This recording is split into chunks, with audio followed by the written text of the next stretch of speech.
Wonderful collective leadership की आप बात कर रहे हैं, तो ले दे के बात वहीं पे आ रही है, एक महागठबंधन बनने के कुछ चांसेस दिख रहे हैं।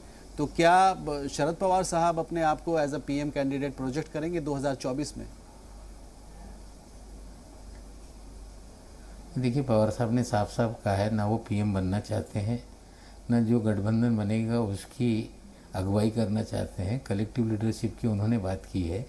चुनाव पहले आए, चुनाव लड़ा जाए, जीता जाए, और जीतने के बाद सभी बैठ के तय कर लें। मनमोहन सिंह जी जब अटल बिहारी वाजपेयी जी की सरकार के बाद नतीजे आए थे और जब यूपीए बना, उस वक्त कौन प्रधानमंत्री बना था इसकी बनेगा ये चर्चा ही नहीं थी।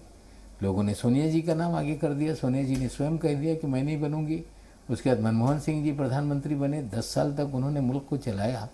तो हमें लगता है कि अभी कौन बनेगा प्रधानमंत्री, ये हो सकता है कि टीवी चैनल के ये सवाल हों, लेकिन सवाल ये है कि जो मोदी सरकार है पिछले 7 सालों में, या जब इलेक्शन होगा लगभग 10 साल हो जाएंगे, उसमें जो उनकी नाकामियां हैं, जिस तरह से बेरोजगारी, किसानों को लेके मामला है, या अक़लियतों में जो एक खौफ का माहौल है, या बहुत सारे मसाइल पे हर मोर्चे पे सरकार नाकाम रही है। इन सभी मुद्दों पे चुनाव लड़ा जाए और नतीजे के बाद बैठ के सभी तय करें कि कौन बनेगा। अभी से कौन बनेगा प्रधानमंत्री, टेलीविजन वालों के सवाल रहने दीजिए। नवाब साहब, आप कह रहे हैं खौफ का माहौल है। आप महाराष्ट्र गवर्नमेंट में एक कैबिनेट मिनिस्टर हैं और आप सत्ता में बैठे हुए हैं, लोगों ने आपको वोट दिया, आप चुन के आए, तो कहाँ है खौफ?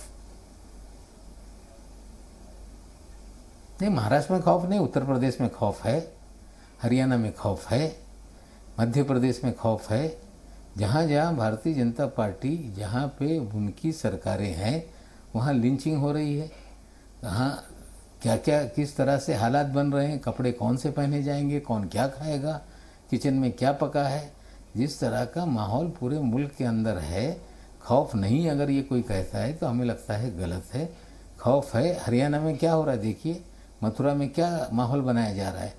हमें लगता है खौफ का माहौल बीजेपी नहीं तो नवाब साहब, ये खौफ का माहौल अगर बन रहा है, नवाब साहब अगर ये खौफ का माहौल बन रहा है तो इसको कौन बना रहे हैं? ऑपोजिशन वाले बना रहे हैं जो सत्ता से बाहर है। जो सत्ता में है वो माहौल खौफ का क्यों बनाएंगे? वो तो ऑलरेडी इन पावर है।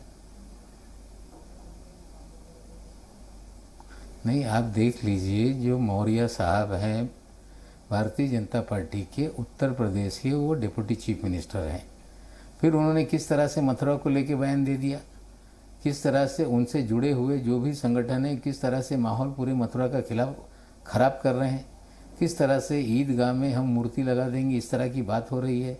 तो ये क्या है? ये माहौल ख़राब करना, खौफ पैदा करना। क्या मौर्य साहब हमारी पार्टी के हैं? वो तो उस स्टेट के डिप्टी चीफ मिनिस्टर हैं।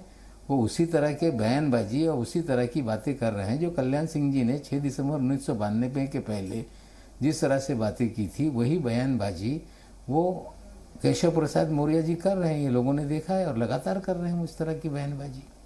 नहीं, आपके कहने से तो ये जाहिर होता है नवाब साहब कि कहीं ना कहीं पोलराइजेशन हो रहा है। तो आपको क्या लगता है ये 5 राज्यों में जो चुनाव होना है तो उसमें क्या किस तरह के रिजल्ट आएंगे? इतना तो आप बता ही सकते हैं। देख लीजिए, मैं आपको बता दूं कि जो कृषि कानून थे क्यों वापस लिए गए। सरकार 1 साल के बाद अगर कोई कानून वापस लेती है तो सरकार झुकी है। क्यों झुकी है?